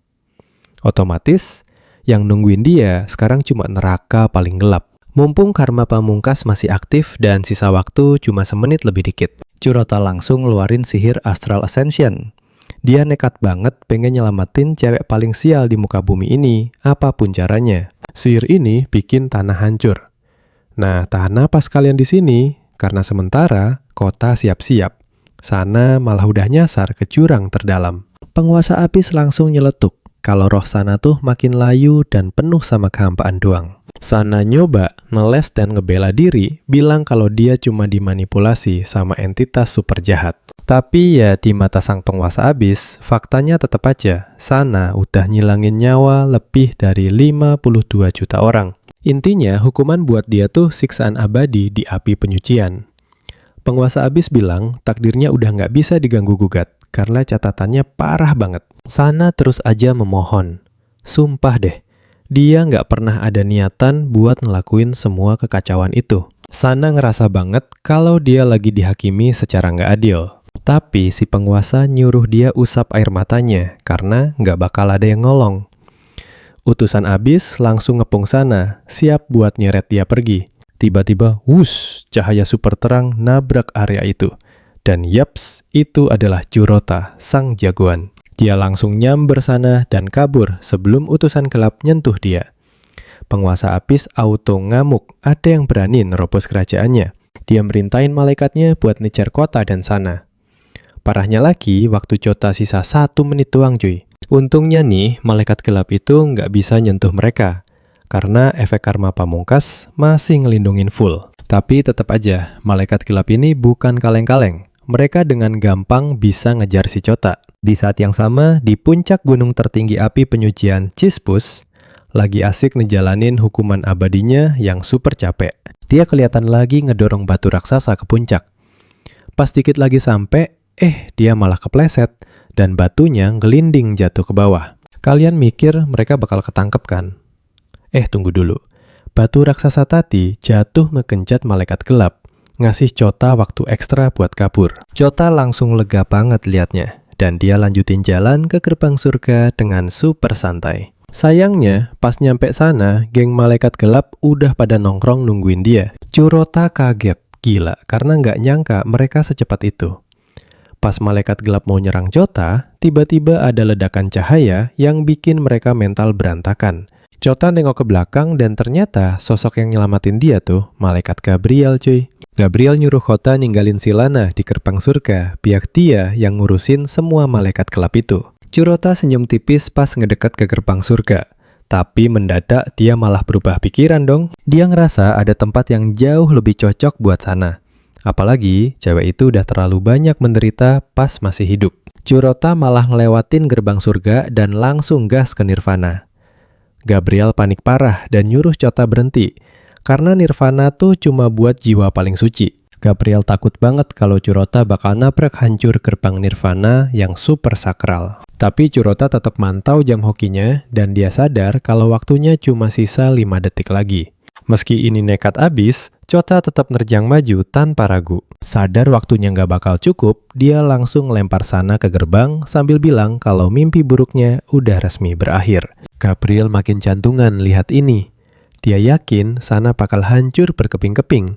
Karena gerbang Nirvana tuh mustahil banget buat bisa kebuka gitu aja. Tapi pas sana hampir nabrak gerbangnya, malah perlahan kebuka dari dalam. Asli, ini bikin Gabriel cengok berat. Cowok raksasa ngebuka gerbangnya karena dengar berisik di luar. Dan di detik yang sempit itu, Sana sukses masuk ke dalam Nirvana dengan mulus. Sana beneran gak percaya sama apa yang dia lihat. Dia balik badan buat makasih ke Carota atas segalanya. Sementara itu, Gabriel masih cengok parah karena dia nggak pernah nyangka Sana bakal bisa masuk ke sana. Raksasa emas itu nanya ke Gabriel, kok ada penyihir hitam nyasar? Seru banget kan cerita kita kali ini? Gabriel langsung potong, bilang dia bakal urus semuanya karena ini cuma salah paham. Nah, coba kalian tebak. Detik berikutnya, Chota buka mata dan beneran balik ke tubuh aslinya. Dia ngusap pipi Sana pelan banget, berharap kali ini cewek itu benar-benar bisa dapat kebahagiaan yang emang pantas buat dia. Sementara itu, di Nirvana sana, ternyata udah punya teman-teman baru yang selalu ngajak dia main. Pas teman-temannya manggil dia dari tempat main pasir, dia berdiri dan, oh lihat deh, ternyata dari tadi dia lagi ngegambar wajah Curota sama Groot di atas pasir itu. Balik ke bumi ibunya, Curota kelihatan jauh lebih sehat dari sebelumnya. Pas ditanya apa dia bakal ziarah ke makam anaknya, kayak biasa dia jawab santai aja, nggak perlu. Karena dia yakin anaknya bisa dengerin dia dari atas langit sana. Di sisi lain, Curota lagi asik merhatiin ibunya lewat layar ajaib berkat kekuatan si Tyrion. Tyrion sampai heran banget, soalnya kerjaan Chota seharian cuma melongo natap layar buat merhatiin ibu-ibu yang dia nggak kenal. Beda lagi sama Groot. Dia malah ngira Chota lagi ngerencanain hal jahat, makanya mantengin layar terus. Tiba-tiba Groot ngeh. Ini kan wanita yang waktu di kedai dipanggil ibu sama Chota. Terus Chota mulai ngomong sendiri ke arah layar seolah lagi ngobrol sama ibunya. Bilang ke ibunya kalau dia baik-baik aja, tinggal di kastil super mewah, dan bahkan udah punya pasukan sendiri sekarang. Dengar omongan itu, si Groot malah salah paham. ngira Curota lagi laporan strategi militer rahasia. Dari situ otak Groot langsung nyimpulin kalau ibu ini adalah sosok dalang yang ngajarin Chota semuanya. Tanpa babi bu lagi, si Groot nyimpulin mereka lagi nyusun rencana naklukin alam semesta. Kalian pasti ngakak lihat kepolosan goblin ini. Saking semangatnya, Groot lari ke depan layar terus sujud. Janji bakal selalu setia ngabdi ke ibunya Curota sampai mati. Di sebelah mereka, Tyrion sebenarnya agak paham situasi aslinya, tapi dia milih diem aja, males ngerusak delusi kocaknya si Groot. Gak lama abis itu Chota mulai merenung. Kondisinya emang berat banget sih. Dia udah nyangkut di planet antah berantah ini berbulan-bulan. Dan belum ada jalan pulang. Walau seenggaknya dia bisa lihat ibunya dari jauh. Pas Chota balik ke ruang proyeksi, Groot malah asik nontonin ibunya gantiin dia. Muka Groot kelihatan semangat banget, bikin Chota ngerasa terharu dan ngucapin makasih atas ketulusannya. Jauh di lubuk hatinya, Chota yakin pasti ada solusi. Soalnya penyihir hitam ini dulunya pernah jadi bagian dari Immaculate Order juga kan? Gara-gara fakta itu, dia super optimis, pasti ada cara buat mubah dirinya balik jadi pengguna sihir putih lagi. Sambil natap layar, Curota janji ke ibunya kalau dia pasti berhasil, biar mereka bisa kumpul bareng lagi. Begitu sesi kangen-kangenan kelar, Curota nyuruh Tyrion matiin siarannya. Waktunya mereka fokus dan lanjut ke misi utama yang udah nungguin di depan mata. Trio Sableng ini langsung ngacak-ngacak laboratorium si penyihir hitam, ngarep dapat petunjuk atau barang yang bisa mereka pakai. Awalnya sih pada zong semua, sampai akhirnya Tyrion nemu buku harian bertulisan aneh. Dia langsung nanya apa Quota yang nulis buku ini. Chota langsung nyoba gali ingetannya, tapi karena ngeblank total, dia refleks ngeles dan bilang itu pasti tulisan salah satu pemujanya. Maklum, penggemarnya kan emang pecibun. Tyrion lalu jelasin kalau teks di buku itu ditulis pakai bahasa iblis kuno. Pantas aja dia sama Curota pusing 7 keliling buat bacanya. Tyrion yakin ini tulisan penyihir kuno. Jujur aja, kita juga pasti mikir hal yang sama kan? Nah makanya, Tyrion percaya banget kalau orang ini pasti tahu cara buat murniin si Curota dari sihir hitam. Pas banget mata Curota nangkep ada tanda tangan di pojokan buku itu. Ternyata itu milik seseorang yang bernama Talkum. Chota langsung ngecek memori si penyihir hitam. Dan yap, dia baru sadar ternyata pernah ketemu sama si Talkum ini. Curota nyebut kalau Talkum itu goblin. Makanya dia buru-buru manggil si Groot buat nanya kenal nggak sama goblin yang namanya Talkum ini. Groot langsung nyaut kalau Talkum tuh salah satu goblin paling kuat karena dia seorang penyihir. Usut punya usut, dia itu kepala suku Droal. Curota girang banget dengernya. Mumpung Groot kenal baik, dia langsung minta dianterin buat nemuin si Talkum ini sekarang juga. Wah, Groot kaget dengernya. Dia langsung jujur ke Chota kalau klannya dia tuh sebenarnya musuhan dan nggak akur sama suku Droal itu. Curota nenangin Groot bilang dia bakal aman selama jalan bareng mereka. Gak lama trio ini akhirnya sampai di suku Droal dan anehnya malah disambut hangat banget. Berkat bocoran dari ingatan penyihir hitam, Curota sadar kalau dulunya dia udah sering banget nongkrong di markas ini. Di singgasananya duduklah si Talkum. Wujudnya emang kelihatan serem dan bahaya banget sesuai rumor yang beredar. Talkum turun buat nyambut rombongan Chota. Dia kaget lihat penyihir putih, tapi mukanya langsung asem pas sadar ada Groot ras setengah goblin di sana. Buat dia, setengah goblin tuh kasta bawah yang cuma pantas jadi kacung. Talkum nanya ke Curota, ngapain repot-repot datang ke wilayahnya? Curota jawab santai, dia datang murni karena butuh banget wawasan dari si Talkum. Tanpa basa-basi, Chota jujur soal rencana gilanya buat bersihin dirinya dari sihir hitam. Talkum kaget parah, nanya, ngapain Curota repot-repot ngelakuin hal kayak gitu? Chota cuma jawab, itu cerita panjang. Tapi yang jelas, dia benar-benar butuh dapat kekuatan sihir putih lagi. Setelah dengar alasannya, Talkum akhirnya setuju. Dan janji bisa ngeracikin ramuan pemurnian khusus buat Chota. Tapi ada syaratnya. Kira-kira apa tuh? Coba tebak dan pantengin terus kelanjutannya ya. Sini kumpul bareng gue. Katanya butuh bahan super langka, yaitu tubuh White Mage. Talkum nyaranin langsung mulai aja, karena Curota udah bawa satu. Dengar gitu, Tyrion auto lemes mau pingsan, tapi Curota langsung pasang badan. Dia bilang Tyrion itu haram disentuh, karena cewek ini maki pribadinya. Lagian, dia juga udah ditendang dari geng Immaculate Order. Santai bos, Curota janji bakal bawain bahan yang Talkum butuhin dalam waktu dekat. Pokoknya beres. Habis deal Chota siap cabut dan nyuruh Groot kumpulin para petinggi militer. Iya dong, mereka mau berangkat berburu bentar lagi. Curota sadar betul, jalan satu-satunya buat percepat proses pemurnian adalah dengan menumbangkan seorang White Mage ini, tapi dia pengen melakukannya dengan cara yang elegan, biar berguna buat rakyat dan dihitung sebagai pahala kebaikan. Nggak lama, Curota kumpulin petinggi buat rapat Dewan Militer. Yang udah nongkrong di sana ada Lindell, si Menteri Keuangan. Terus ada Menteri Penyiksaan, yaitu Snake, si Black Mage Draven Tyrion. Kapten pasukan anti-Magculate, dan tentu aja penasihat spesial kita, Groot. Tapi masih ada satu kursi kosong nih. Lindell bilang kalau orang terakhirnya adalah Jenderal Zed yang lagi sibuk di garis depan Pegunungan Atlas. Usut punya usut, dia lagi mimpin pasukan menuju kemenangan melawan klan Grey Oak yang super ganas. Biar pada percaya, Tyrion nayangin lokasi Zed. Asli, Zed kelihatan badass banget pas ngebantai orc kayak lagi motong kerupuk. Dia beneran petarung tanpa ampun yang nggak pernah nahan diri kalau udah tempur. Coba deh kalian perhatiin. Lihat, dia tarung sendirian aja bikin Chota sama Groot merinding disco.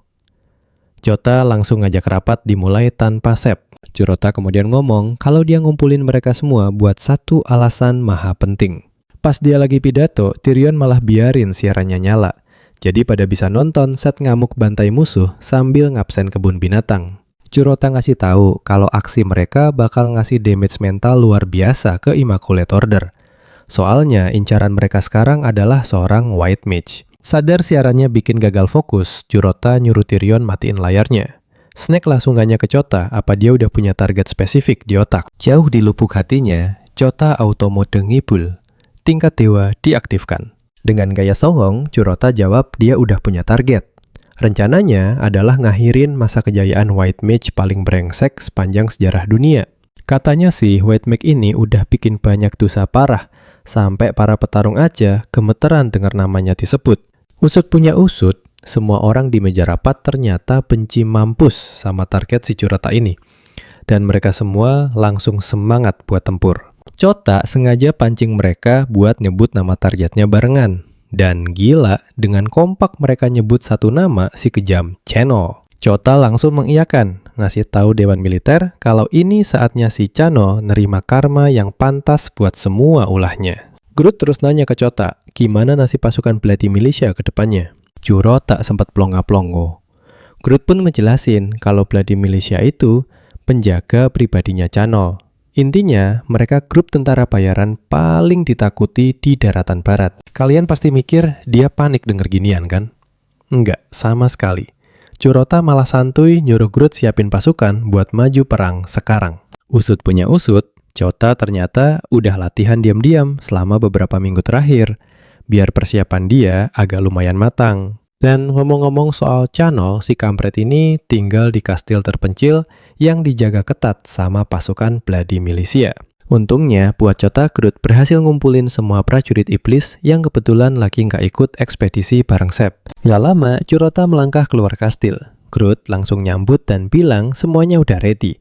Curota lalu berdiri di balkon buat ngecek pasukan yang udah baris rapi. Gila, emang Groot sengaja bikin lambang ibu buat dongkrak semangat para prajurit tempurnya. Malah dia nggak berhenti di situ aja. Dia nyuruh prajurit mukir lambang itu di kulit mereka.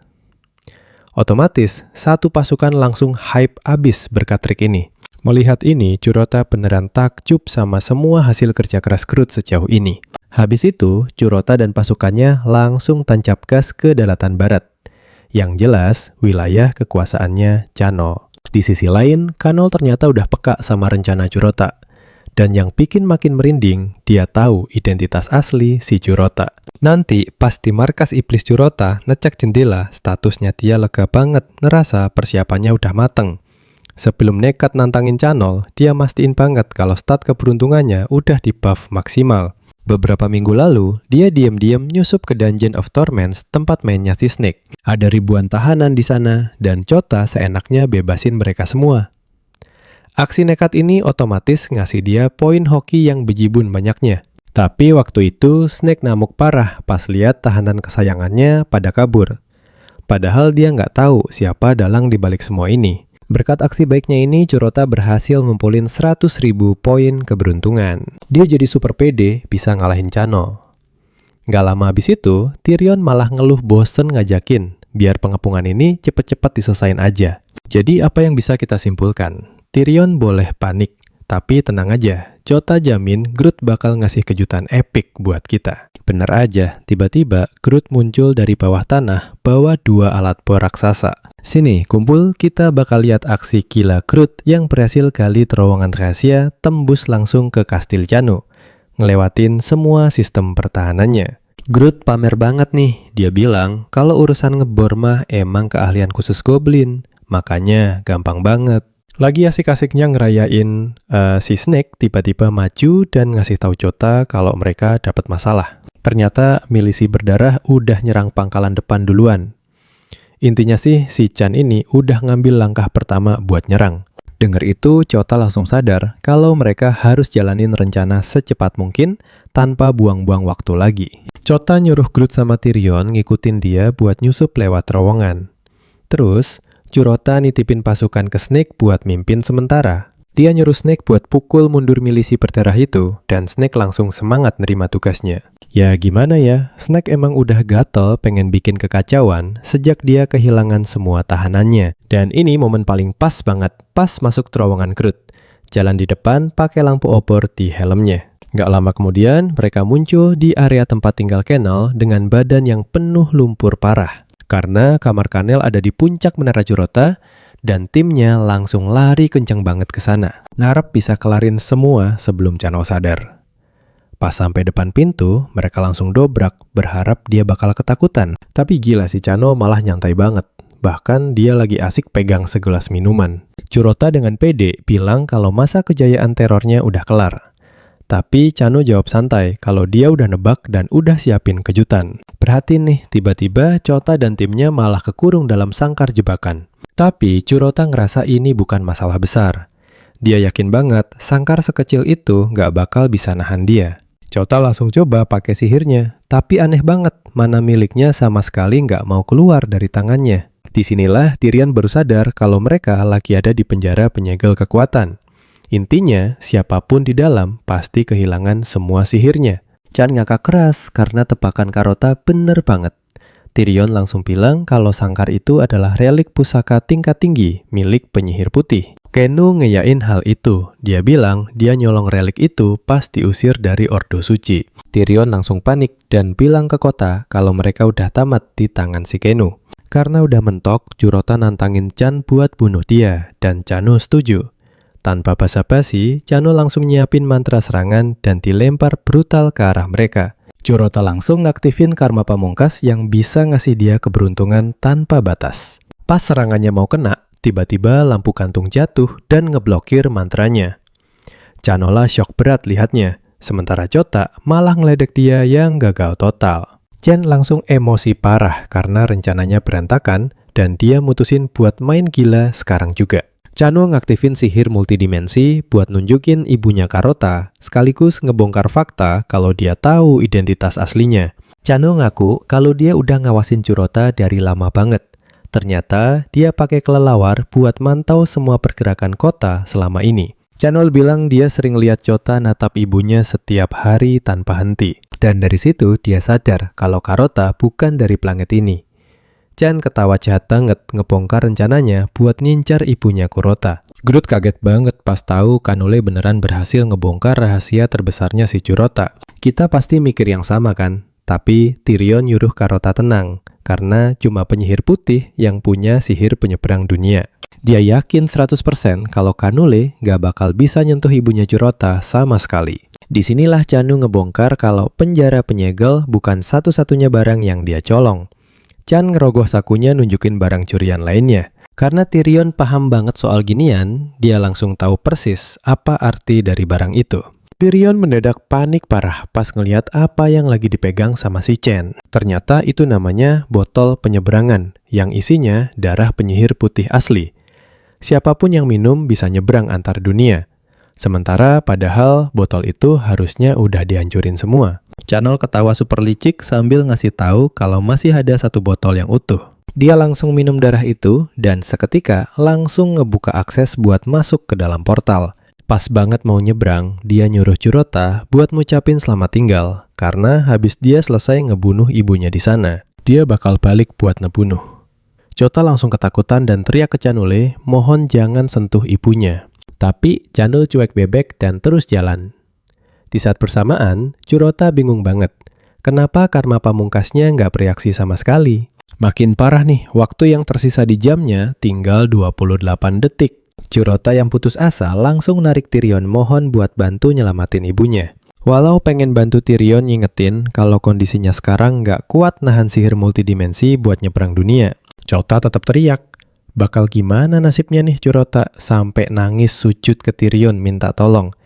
Asli, momen ini bikin kita nyesek banget. Sini kumpul bareng gue, kita bakal saksiin gimana Tyrion tiba-tiba ngerasa aneh dan langsung nyasar ke bumi. Pas noleh, dia ngeliat Chota waktu masih bocil. Sesuai tebakan Chota, ini emang anak yang manis banget. Dan lagi usaha keras kerja demi beliin bapaknya sebatang coklat. Kayaknya sih bapaknya lagi susah parah. Tapi Curota beneran niat mau bantu. Habis beli coklat, dia taruh tuh di boncengan sepeda bapaknya. Awalnya ini emang kehitung sebagai perbuatan baik buat dia. Tapi gara-gara karma buruknya, semua hal malah berubah jadi kacau dan makin parah. Bapaknya seneng banget nerima coklat itu dan langsung berangkat buat pergi kerja. Ujung-ujungnya malah mati, tergenjat tepat di depan mata Curota yang masih asik dadah-dadah ke bapaknya. Tyrion aja ikutan trauma berat pas lihat kejadian nahas yang nimpa si Curota kecil. Gak lama abis itu bapaknya dimakamin, tapi Curota malah kabur dari prosesi sambil terus-terusan nyalahin dirinya sendiri atas kematian bapaknya. Terus dia ketemu Tyrion dan mulai mohon-mohon buat selamatin ibunya, soalnya dia nggak mau ibunya ikutan mati gara-gara dia. Tyrion senyum ke Curota kecil, mastiin kalau dia bakal bantu. Pas Tyrion balik ke wujud aslinya, dia langsung ngerasain ada lonjakan energi gila yang ngalir di dalam tubuhnya. Walaupun dia sendiri masih bingung dan nggak paham sama situasinya. Dia yakin banget sama satu hal, yaitu sekarang, dia punya kekuatan buat ngabulin semua permintaan Curota. Mata Tyrion mulai nyala, bikin Kurota kaget abis. Dan akhirnya, dia ngaktifin sihir dimensi tingkat dewa. Perhatiin baik-baik nih. Pas portalnya kebuka, dia buru-buru nyuruh Kota masuk. Karena dia nggak bisa nahan lama-lama. Curota nyoba masuk, tapi sayang banget dia ditolak gara-gara efek sihir hitamnya. Tanpa babi bu, Groot langsung nawarin diri buat bantu, dan dia nekat nyebur ke dalam portal. Chano baru aja mau nangkep ibunya Curota. Tiba-tiba Groot muncul entah dari mana, dan nendang mukanya telak banget, sampai dia terbang nabrak mobil. Groot langsung lompat, pasang badan di depan ibunya Curota. Dan sumpah bakal lindungin ibu itu. Orang-orang di sekitar situ langsung pada kocar-kacir kabur, pas lihat ada goblin nge-spawn tiba-tiba. Di sisi lain, ibunya Curota cuma bisa diam mematung dan Groot langsung nyuruh wanita itu buat tenang. Bilang kalau dia itu penasihat penyihir hitam yang diutus khusus buat ngelindunginnya. Groot juga ngasih peringatan keras ke Chano kalau berani sentuh ibunya Chota, mereka beneran bakal adu mekanik abis-abisan. Chano akhirnya berhasil bangkit berdiri lagi dan dia malah ngetawain si Groot. Bilang kalau dia cuma butuh sedikit darah. Sementara di dalam kurungan, durasi keberuntungannya habis, bikin Curota benar-benar jadi nggak berdaya lagi. Karena ngerasa beban, dia minta tolong Tyrion buat lintas dimensi bantuin Groot. Tapi pas noleh, dia baru sadar kalau Tyrion udah tepar duluan gara-gara kehabisan tenaga. Gara-gara ini, Curota akhirnya sadar kalau satu-satunya orang yang bisa dia andelin cuma si Groot. Balik ke bumi Cannel kelihatan emosi banget gara-gara si Groot terus-terusan bikin dia pusing. Dia ngangkat tangan siap nyobek Groot pakai sihirnya, tapi dia malah kaget abis pas nggak terjadi apa-apa. Kalian pasti mikir villain ini OP kan? It's Groot ngeledek. Dia bilang kalau di bumi nggak ada sihir, jadi cuma bisa adu jotos. Groot langsung gas duluan dan lari kenceng nerjang Channel sambil bawa 2 pedang di tangannya. Dia nyoba nusuk Channel, tapi Channel dengan santai nangkis serangannya pakai pedangnya sendiri. Channel kemudian nebas dada si Groot, sadis banget, sebelum akhirnya bikin dia terbang jauh. Groot nabrak tembok kenceng banget sampai debunya ngebul. Channel terus jalan, nyamperin ibunya Karota, niat mau habisin dia gara-gara Karota berani masuk ke wilayahnya. Channel ngangkat pedangnya buat nebas. Tapi gila sih, ibu ini ngelindungin dirinya dengan nangkis serangan itu pakai pintu mobil. Chan lumayan takjub ngelihat ibu itu sok kuat, tapi di waktu yang bersamaan, dia kecewa soalnya ibunya Chota ternyata lumayan lemah. Chanul lagi asik ketawa, pas tiba-tiba matanya disemprot cairan merica sama wanita itu bikin dia teriak kesakitan. Pas si Chanul masih teriak dan nangis perih matanya. Ibunya Chota teriak kencang ke arah Groot, nyuruh dia buat bangun. Suara ini langsung menggema di kepala Groot dan alam bawah sadarnya ngingetin dia buat tetap kuat demi tuannya. Karena Kurota bener-bener ngandelin dia. Groot akhirnya sadar dan si ibu lempar tongkat besi lipat sambil nyuruh dia pakainya. Groot nangkep tongkat itu terus lompat nerjang Channel pakai kekuatan penuh. Channel nyoba nangkis, tapi pukulan tongkat itu beneran bikin dia kesakitan parah.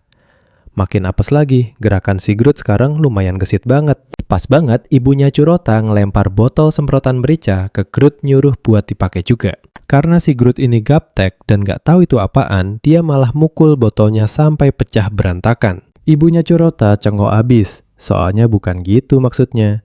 Tapi ya udah kepalang tanggung. Cairan mericanya nyebar kemana-mana. Kena ke muka Groot sama Chanul, bikin mereka berdua meronta kesakitan. Tapi si Chanul yang duluan pulih, dan dia dengan emosi nendang Groot sampai nyungsep. Chan langsung buka portal lain siap-siap kabur, dengan niat mau balik lagi kalau dia udah lebih siap tempur. Dia ngeluarin botol dan minum darah simpanannya biar bisa ngelewatin portal. Walaupun badannya udah babak belur, parah si Groot sama sekali belum siap buat nyerah gitu aja. Kalian kaget gak? Tiba-tiba Groot noleh dan lihat ibunya Kurot ngegas mobil kenceng banget ke arahnya. Yuk kita bahas bareng, lihat nih, dia narik cowok itu biar bisa pegangan ke mobil. Belum sempet Kanel mikir apa yang terjadi, ada mobil ngebut ke arahnya. Dan gila, Groot nangkring di atasnya. Gak pakai lama, mobil itu langsung nabrak Channel, bikin dia terbang jauh ke belakang sambil muntah darah parah. Groot langsung lompat ke arahnya nerampas file itu, karena cuma ini satu-satunya cara biar Chota bisa balik ke bumi. Groot nelan semua isi file itu, terus lompat lagi ke arah Channel buat nusuk dia sampai mati. Dia berhasil dorong Channel masuk ke portal sambil nancurin organ dalamnya pakai pedang pendek miliknya. Groot kelihatan keren abis pas bilang kalau tuannya itu level dewa, nggak pantas disentuh sampah kayak Kanu. Ibunya Kurota akhirnya turun dari mobil. Dia bengong bentar, baru sadar kalau semua kejadian gila barusan itu beneran nyata, bukan sekedar mimpi. Terus dia ngeliat ada bocah ketakutan di kejauhan yang lagi asik nerekam pakai HP. Tanpa basa-basi, ibunya Kurota langsung nyamperin anak itu. Sang ibu minta lihat HP bocah itu. Pas dia sadar, si bocah sempat motret Atikan Epic tadi. Dia malah nyuruh kirim fotonya ke dia. Katanya sih mau dipigura aja karena kelihatan keren parah. Pindah ke planet fantasi. Snake ngasih tahu Chota kalau milisi berdarah udah nyerah karena bos mereka tewas. Untungnya pasukan itu sekarang udah sumpah setia ke Kurota. Kurota kagum banget sama kerja keras Snake dan ngasih pujian. Terus dia ngasih satu tugas terakhir. Dia nyuruh Snake bawa Tyrion balik ke kastil buat pemulihan, soalnya si Tyrion udah kehabisan energi sihirnya. Nah, tepat saat itu juga, perhatiin baik-baik bagian ini cuy, merinding pastinya. Kurota ngomong di depan pasukannya. Dia bilang kalau kemenangan besar ini cuma bisa diraih berkat satu orang penting, yaitu penasihat spesialnya si Groot. Satu legiun langsung teriak heboh dengar itu. Mereka semua bersorak kencang rayain nama Groot. Terus Kurota berlutut di depan Groot buat ngucapin makasih sambil nyebut dia sebagai sahabat sejatinya. Habis momen manis ini, Chota bilang ke Groot kalau udah waktunya pergi ke istana Talcom bawa mayat Channel. Tapi kocaknya, Groot malah diam mematung beberapa menit. Dia beneran syok berat dan gak percaya kalau Kurota sungguhan manggil dia teman. Pada akhirnya, Groot dengan polosnya teriak kalau ini adalah hari terbaik dalam hidupnya. Gak lama dari situ, mereka sampai di tempat Talcum dan langsung disambut dengan mewah banget. Persis kayak sebelumnya, Kurota ngelempar mayat Keno ke lantai dan bilang ke Talcum kalau bahan buat ramuannya udah siap. Talcum bener-bener kagum pas sadar kalau Kurota berani ngelawan musuh yang paling ngeri dan sukses ngalahin dia. Talcum muji Kurota bilang kalau reputasinya emang gak pernah bohong. Kurota lalu nanya ke Talcum, apa semua bahan buat ramuan udah lengkap? dan Talcum bilang udah siap. Tapi dia minta Chota nunggu beberapa jam buat nyelesain ramuannya yang bakal ngilangin kutukan ilmu hitam di dalam tubuh Chota. Kurota kaget dong karena Talcum gak minta imbalan apa-apa. Talcum cuma jawab, santai, bisa nyelamatin seorang teman aja udah jadi bayaran yang cukup buatnya. Terus Talcum nyuruh pasukan goblin spesialnya buat bawa mayat Hel ke lab, biar proses persiapannya bisa langsung dimulai. Beberapa waktu kemudian, Chota sama Groot kelihatan lagi jalan santai nelusurin istana Talcum. Chota kelihatan gak sabar nunggu pemurniannya selesai biar dia bisa langsung pakai sihir multidimensi. Terus Kurota ngebahas soal goblin-goblin tadi dan bilang kalau mereka kelihatan tangguh banget. Groot nyain bilang kalau mereka dijuluki 4 bencana karena mereka itu petarung terkuat dari suku Drogal. Katanya sih nama mereka diambil dari suara tulang yang hancur digigit rahang mereka. Groot juga bocorin kalau suku Drogal udah naklukin banyak klan saingan. Makanya mereka jadi yang paling kuat di antara para goblin. Walaupun begitu, Groot tetap nyombongin klannya sendiri. Bilang klannya beda dan spesial. Nah, kalian ngerasa ada yang aneh kan? Sama tiba-tiba ada suara aneh dari ruangan di belakang mereka. Mereka berdua mutusin buat ngecek. Tapi pas masuk kosong melompong cuy, nggak ada siapa-siapa di sana. Kurota nggak percaya gitu aja kalau ruangannya kosong. Dia langsung aktifin sihirnya buat ngebongkar apapun yang lagi disembunyiin di dalam situ. Groot cepat sadar kalau ini tuh ruang kerjanya Talcum. Dia yakin banget pasti ada jalan rahasia yang disembunyiin di suatu tempat. Dan berkat sihir Kurota, dia berhasil nemuin tombol rahasianya, yang ternyata bentuknya itu sebuah buku. Langsung deh pintu rahasianya kebuka gitu aja. Dan Kurota nyuruh Groot buat ngikutin dia masuk. Tapi Kurota wanti-wanti biar hati-hati banget. Soalnya dia bisa ngerasain energi ilmu hitam yang gila-gilaan dari arah ruang bawah tanah. Ini dia momen yang bikin lo dan gue kaget bareng. Di ruang bawah tanah ada ratusan goblin yang disiksa lewat eksperimen sadis buat ngubah fisik mereka. Groot beneran langsung mati kutu pas matanya ngelihat satu goblin cewek yang dia kenal.